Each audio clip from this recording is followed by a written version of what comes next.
Tercera lección de Teología de las Misiones.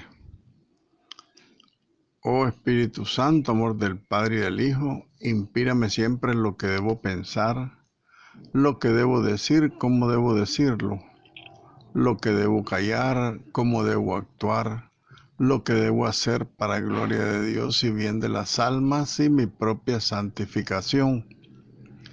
Espíritu Santo, dame agudeza al entender, capacidad para retener, método y facultad para aprender, sutileza para interpretar, gracia y eficacia para hablar.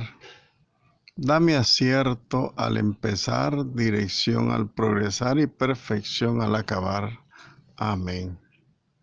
Bienvenidos pues, queridos hermanos, a nuestra tercera lección de misionología.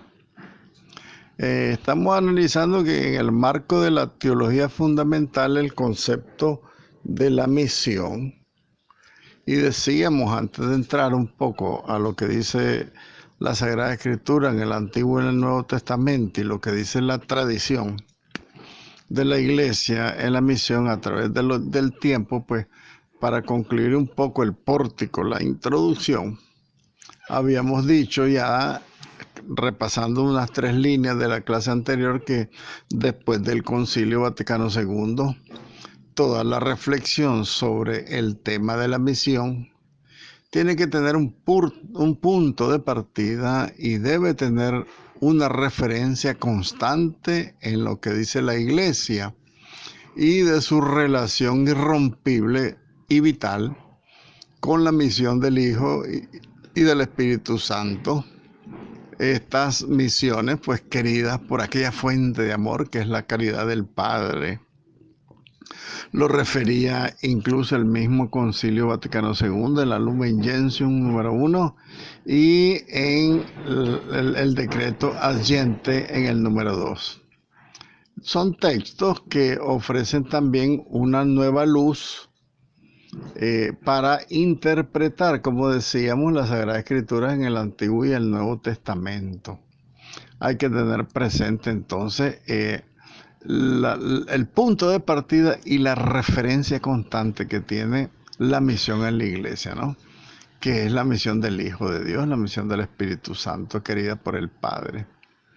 Entonces, estos elementos nos deben servir de base para una nueva luz de interpretación para revisar los textos pues, de la Sagrada Escritura en el Antiguo y el Nuevo Testamento sobre este tema.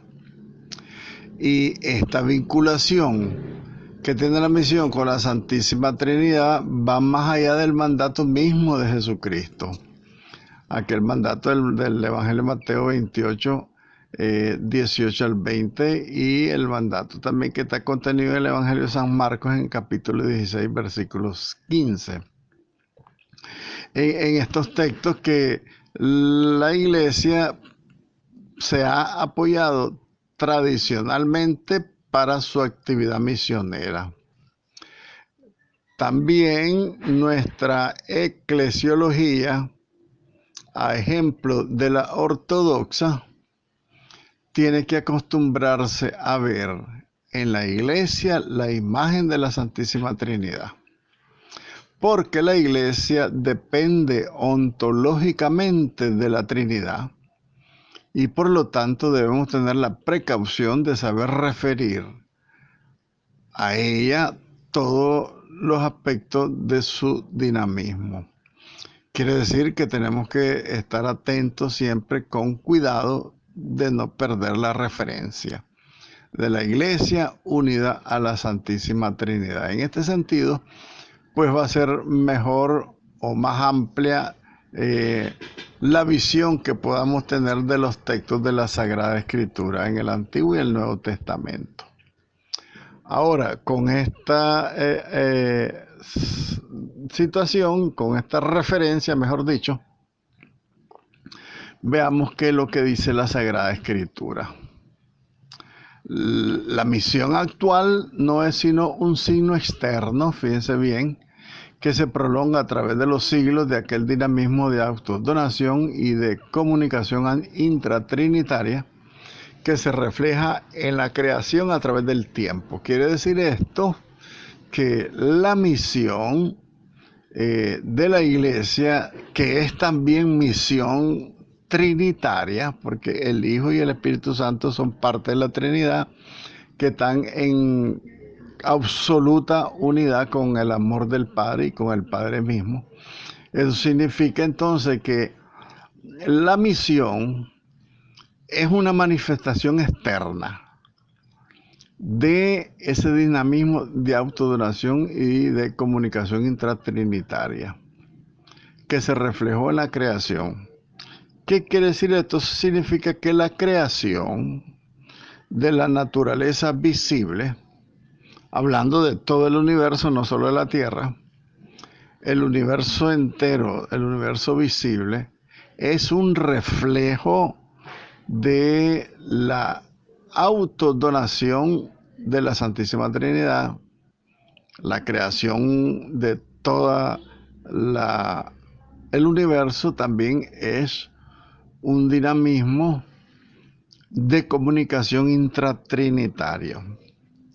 Esto significa que el amor del Padre al Hijo, recuerden un poco lo que estudiamos del misterio de Dios. El amor del Padre y el Hijo es tan fuerte y tan perfecto que produce la tercera persona de la Santísima Trinidad. Y este amor es exclusivo porque si nosotros decimos que si estos tres se aman, la Trinidad se ama, produce un cuarto y después produce un quinta persona, no. Porque el amor del Padre al Hijo, más que Padre, es paternidad, porque lo está engendrando constantemente.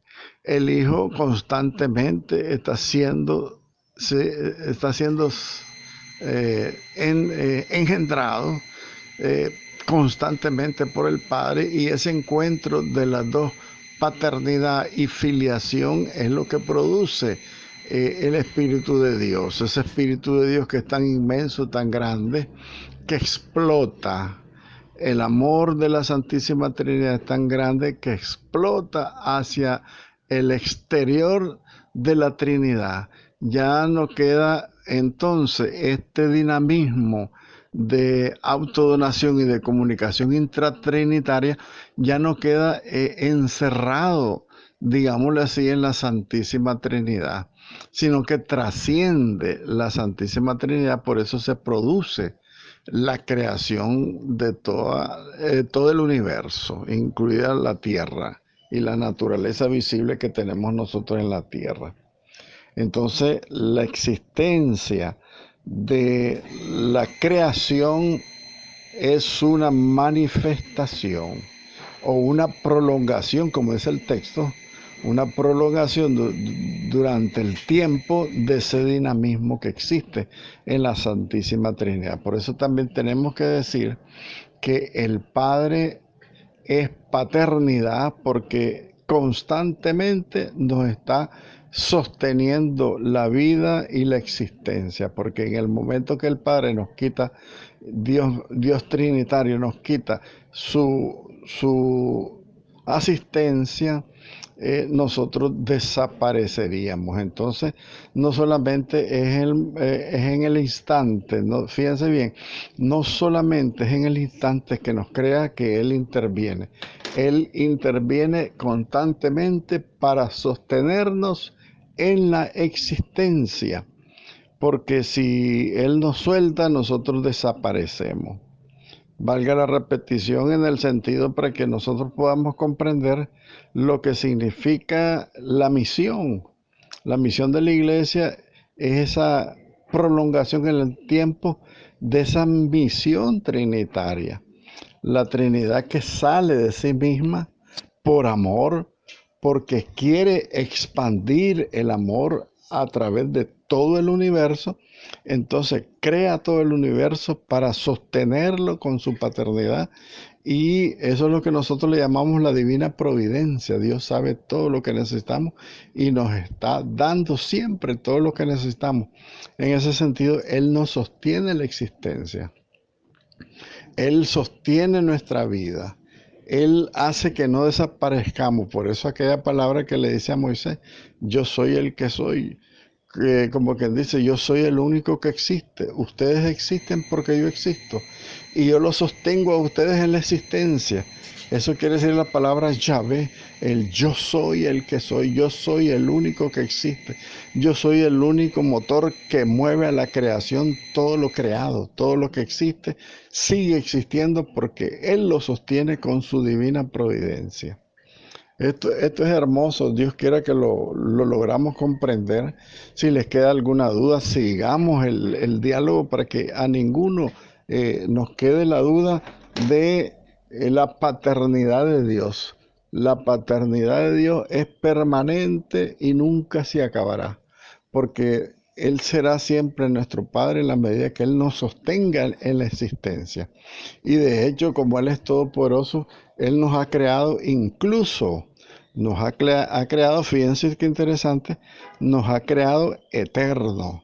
Porque nosotros en el tiempo tuvimos un principio, un inicio de nuestra existencia, pero en el ámbito visible, porque nosotros en definitiva ya existíamos antes que viniéramos a vivir a la tierra. ¿Cómo, me van a preguntar ustedes? Pues fíjense ustedes que yo, por ejemplo, he analizado mi existencia y digo yo existí antes de nacer en este mundo, existí en la mente y en el corazón de Dios, en la mente y en el corazón del Padre. Yo estaba ahí presente y por eso es que Él me trae a la existencia, porque Él no puede ser de improviso, estar improvisando, creando gente, creando gente. Él ya nos tiene en su mente, ya nos tiene en su corazón. Entonces, en ese sentido, nosotros ya existíamos, porque todo lo que viene de Dios es eterno. Dios no puede crear nada temporal. Él crea las cosas eternas. Por eso nosotros creemos y confesamos en el credo que nuestra alma es inmortal, incluso nuestro cuerpo resucitará, porque el cuerpo no puede ser finito, no se puede terminar. Tiene que restablecerse aquella condición en la cual nos creó Dios, porque la muerte vino al mundo, recuerden ustedes, por el pecado. El pecado, la muerte entró en el mundo por el pecado.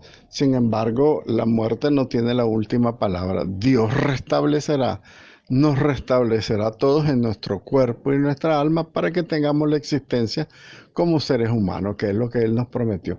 Entonces, en esta reflexión teológica, debemos de sacar la conclusión que la misión nuestra, porque todos somos misioneros por el bautismo, nuestra misión, la misión de la iglesia, debe nacer de este concepto que debemos de tener claro. La misión es un signo externo de la prolongación a través del tiempo, a través de los siglos, de ese dinamismo intratrinitario, que es la autodonación y la comunicación. Ahí está el párrafo, para que lo lean, lo mediten, lo rumeen. ¿Verdad? En la página 7 creo que está, sí. Entonces, fíjense ustedes que veamos qué es lo que dice el Antiguo Testamento. El Antiguo Testamento, más que de vivo en misión, in partis infidelium, en parte en fidelidad quiere decir esto, es una novedad absoluta. Esta misión, este mandato es una novedad absoluta del Nuevo Testamento, porque en el Antiguo Testamento, más que envío, sí sale un par de referencias del envío de los profetas, ¿verdad?, a misionar, pero no está contenido propiamente como tal en el Antiguo Testamento. La misión es una novedad totalmente y absoluta del Nuevo Testamento. En el Nuevo Testamento se desarrollará de tal manera la teología de la misión que está basada en la misión del Hijo, el Hijo enviado por el Padre, y en este caso, en el Antiguo Testamento, la difusión de la religión, porque la religión se esparce por todo el mundo por la misión de la iglesia. Sin embargo, en el Antiguo Testamento, la fe, la religión, digámoslo así, se difundió entre los hebreos de una manera por simpatía, digámoslo así, o por otros motivos humanos, ¿verdad? Una atracción,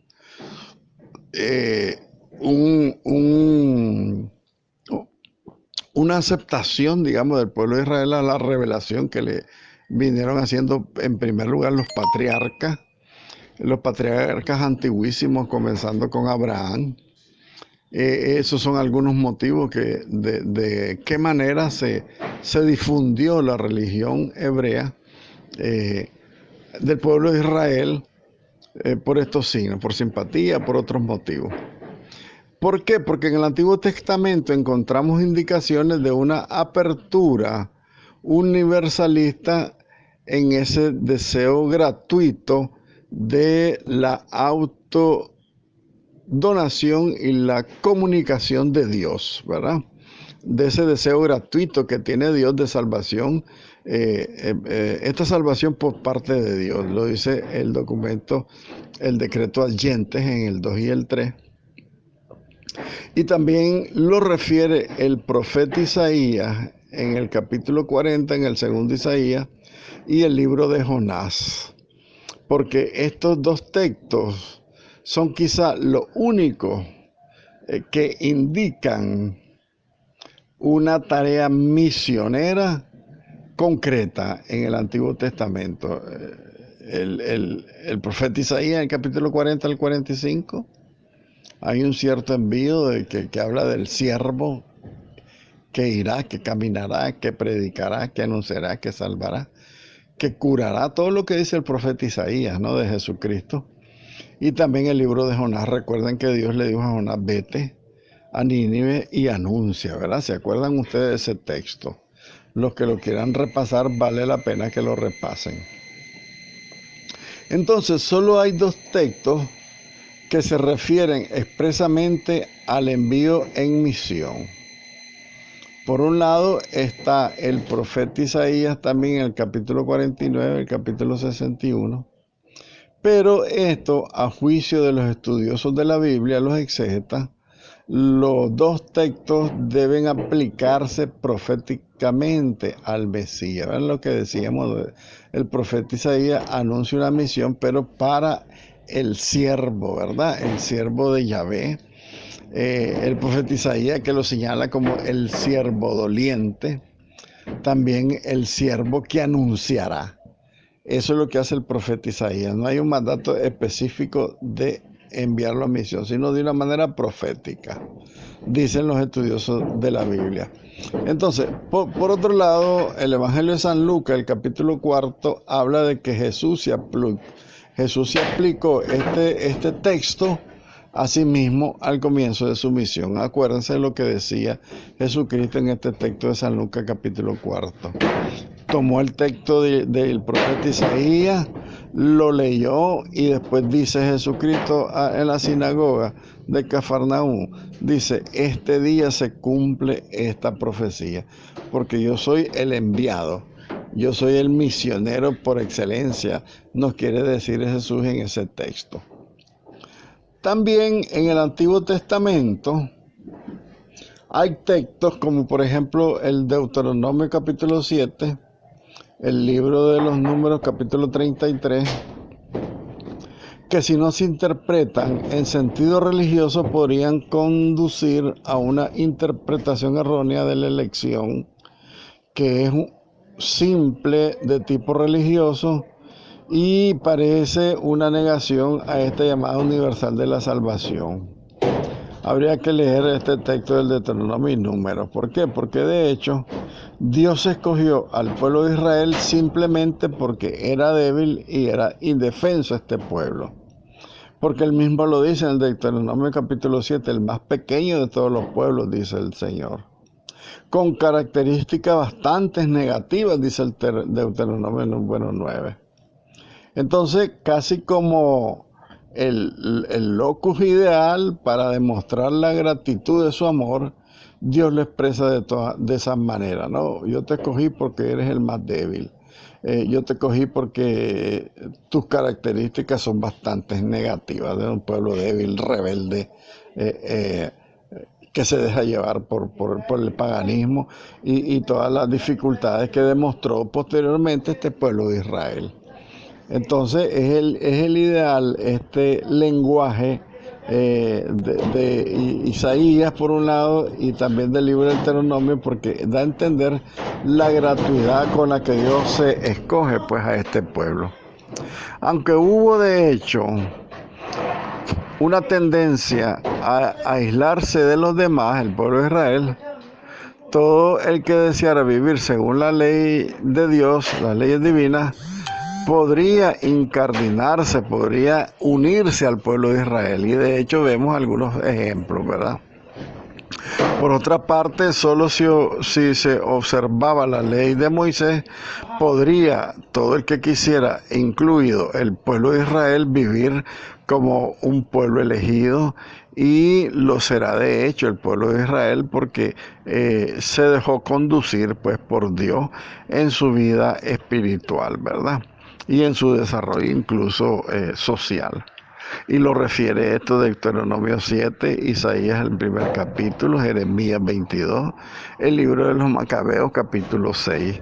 Pueden hacer una revisión de esos textos para que saquen su propia conclusión de que el objetivo que tenía Dios en la elección del pueblo como parte de la autodonación y de la comunicación que quiere hacer Dios para con nosotros, esa era la forma de que nosotros pudiéramos ir comprendiendo en su pedagogía la elección que Dios ha hecho de nosotros y que por lo tanto nosotros a estas alturas de nuestro siglo pues tenemos que ser imitadores. Los profetas en general son los personajes del Antiguo Testamento que más se parecen por su vocación a escuchar y a difundir oralmente por escrito la palabra de Dios, el mensaje misionero. Esto a los futuros cristianos, ¿verdad? Esta es un poco la referencia, podemos decir nosotros, de los primeros precursores de la misión, pues son los profetas en general. Porque ellos, por su propia vocación, pues ellos tienen un verdadero sentido misionero, su vocación, su llamado, su escucha a la palabra de Dios, y su misma predicación es parte pues de la misión a la que Dios los ha encomendado, y eso es como una figura y un ejemplo para todos nosotros los misioneros cristianos. También al haber luchado contra la involución del judaísmo, o sea que el judaísmo centrado en sí mismo, que no quería salir a esa misión universal a la que está llamado este pueblo de Israel, que nunca lo entendió, porque hoy por hoy siguen también cerrados. Ellos creen que la salvación es exclusiva para ellos, por eso se dice involución.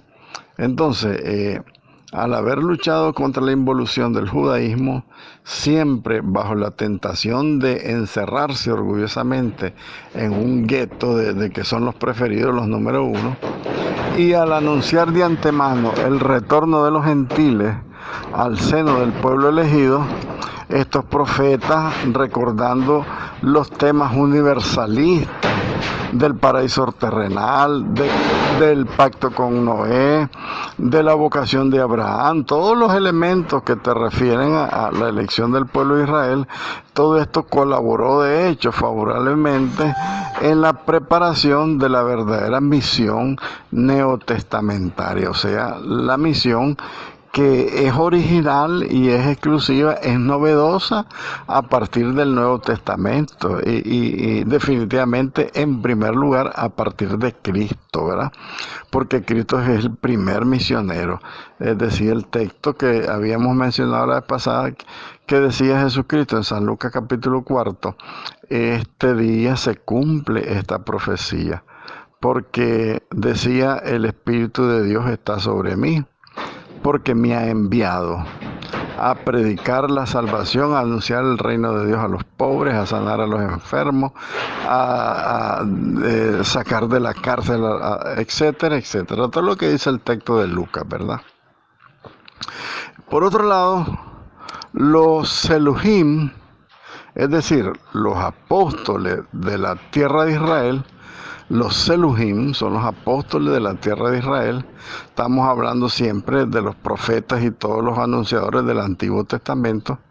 Constituían más bien una especie de comisión de gente preparada, de doctos, para la instrucción religiosa, pero siempre y solamente dentro de los propios correligionarios, o sea, siempre en la involución del pueblo de Israel, cerrado en sí mismo, que la salvación era solo para ellos, y esto lo hacían al interior, ¿verdad?, con sus propios correligionarios, para resolver y aclarar los diferentes y los diversos problemas, y no como enviados a los gentiles para convertirlos. Entonces, yo pienso que el Antiguo Testamento era para machaconamente Dios insistir de que ellos eran, en primer lugar, por supuesto, el pueblo elegido, pero para que salieran al mundo, para que el mundo se salvara. Porque la salvación de Cristo es universal, no es exclusiva para el pueblo de Israel. Fijémonos, por ejemplo, en un aspecto específico que con el destierro, este destierro del pueblo de Israel, el pueblo hebreo se convirtió, aunque de manera inconsciente, en misioneros del monoteísmo.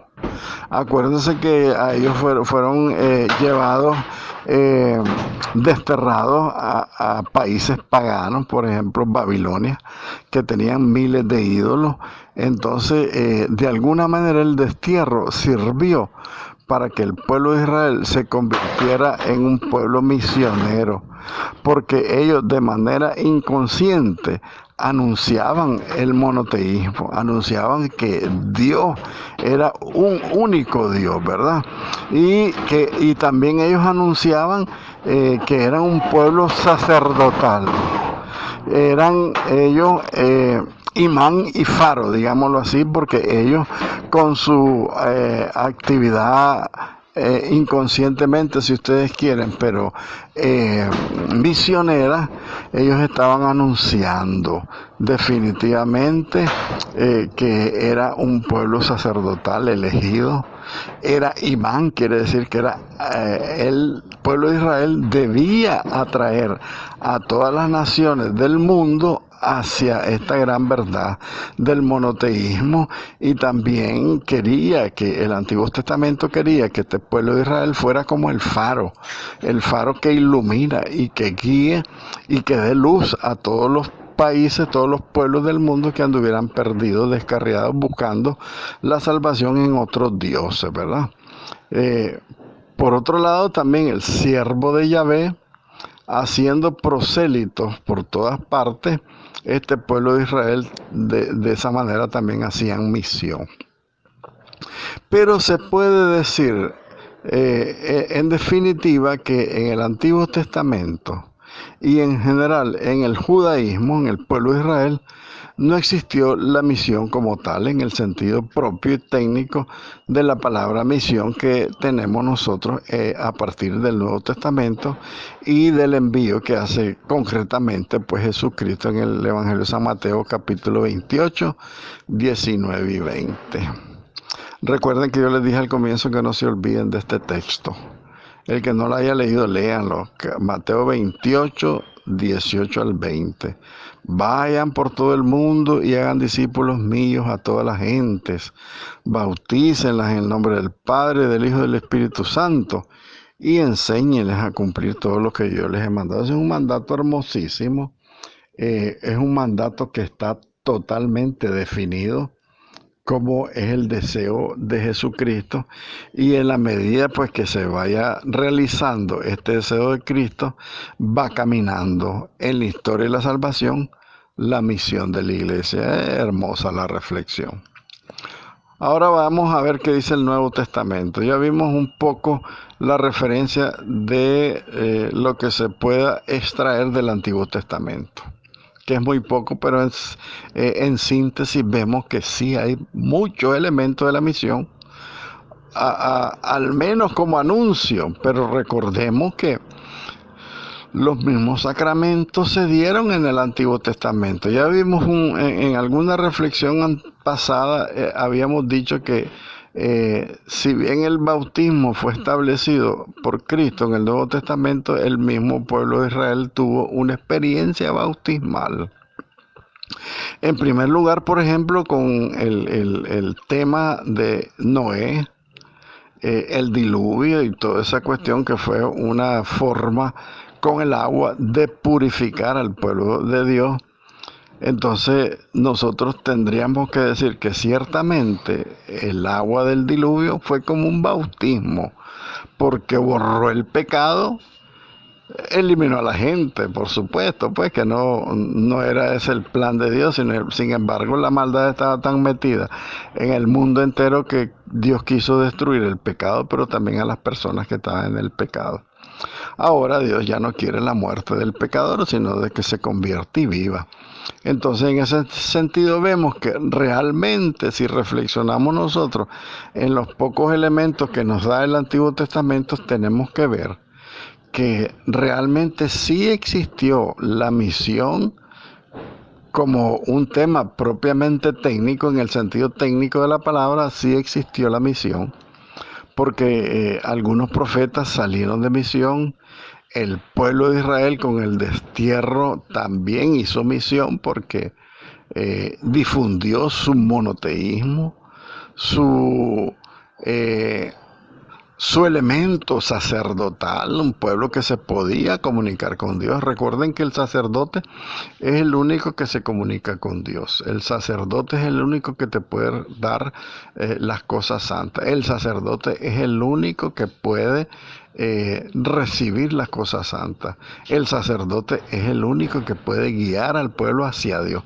Entonces es un pueblo sacerdotal, aunque ellos no lo supieran y no lo entendieran, porque a todo el resto de pueblos que existían en el mundo en ese tiempo, pues a todos les anunciaba, sin anunciarlo, ese monoteísmo, ese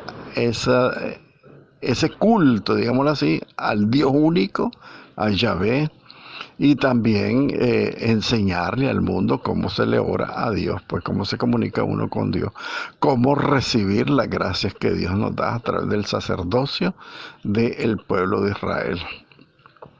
Veamos qué nos dice el Nuevo Testamento. Los libros del Nuevo Testamento ofrecen un panorama abundante y variadísimo sobre el tema de la misión. Por su parte, los evangelios sinópticos, además de hablar de su realización, de los obreros de la misión, de los destinatarios de la misión y de la metodología que se debe seguir, también los sinópticos nos hablan del testimonio de los apóstoles, que como amigos del Señor Jesús y enviado a hebreos, o sea, fuera de los hebreos, y enviado al gente, enviado a toda la gente, como doctores, o sea, como doctos, como preparados y testigos de la revelación. Eso es, en primer lugar, lo que dicen los sinópticos. Los sinópticos entonces nos presentan un panorama amplísimo, con todos los elementos que tiene la misión como tal. Por su lado, en los Hechos de los Apóstoles es donde se enfrenta de forma más clara pues el problema del universalismo que tiene la iglesia primitiva, que tiene la misión, que tiene la redención, que tiene la salvación. La salvación ofrecida por el amor del Padre es universal. Entonces, en los Hechos de los Apóstoles se habla de las graves incomprensiones que tuvo esa iglesia primitiva y que con la que tropezaron San Pedro y San Pablo para ir defendiendo su misión, para seguir caminando incansablemente esa actividad misionera, que era pues esta obra apostólica como el fundamento de las comunidades cristianas entre que la gente, ¿verdad?, se iba desarrollando la misión, ¿verdad?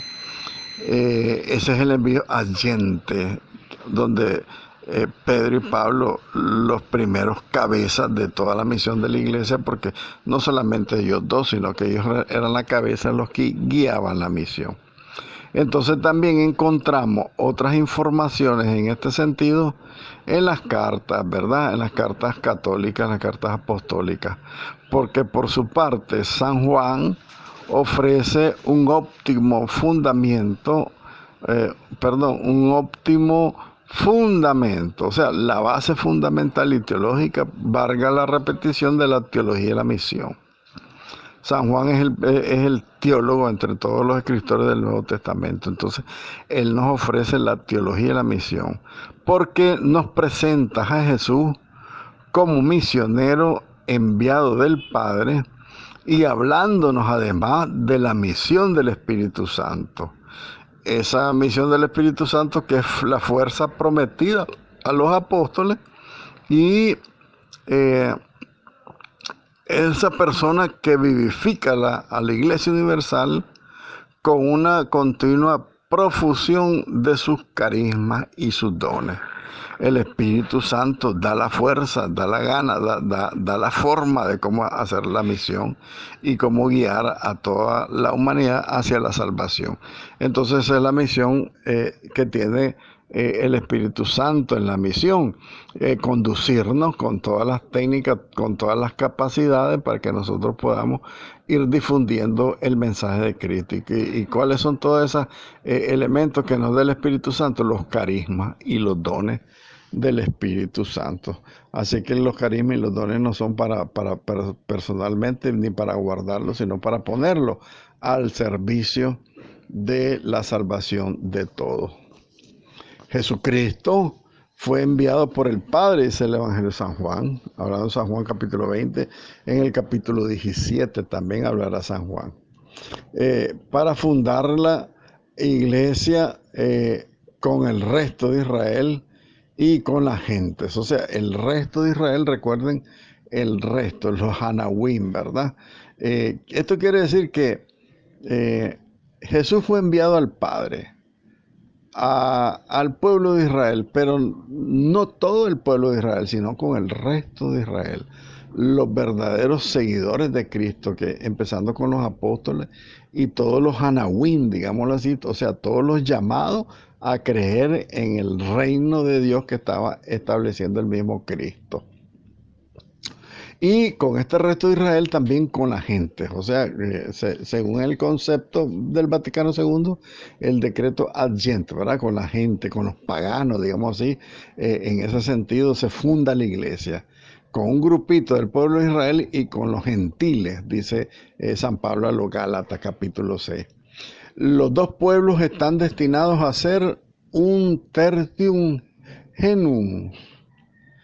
Esto quiere decir que los dos pueblos, el pueblo de Israel y los gentiles, están llamados a ser un solo pueblo, un testimonio genuino de esa redención establecida universalmente por Dios. Para la realización, fíjense ustedes, la realización de este proyecto, se escogió Jesucristo unos colaboradores que son como los segadores de su mies. Recordemos que Jesucristo se escogió a los apóstoles, ¿verdad? Dice el Evangelio de San Mateo capítulo 10. Son como los segadores de la mies. La mies es mucha y los trabajadores son pocos. Como los pastores también son los apóstoles de Jesucristo, son como los pastores de un rebaño desbandado, ¿verdad? Hay un rebaño desbandado que es la humanidad misma, que está sin Dios. ese es el rebaño desbandado. O sea, que no tiene ni pie ni cabeza, no tienen guía, andan como ovejas sin pastor, dirá Jesucristo. Entonces, a ese pueblo gentil es enviado pues los apóstoles como pastores de rebaño. Dice el Mateo capítulo 9 y San Marcos en el capítulo 6.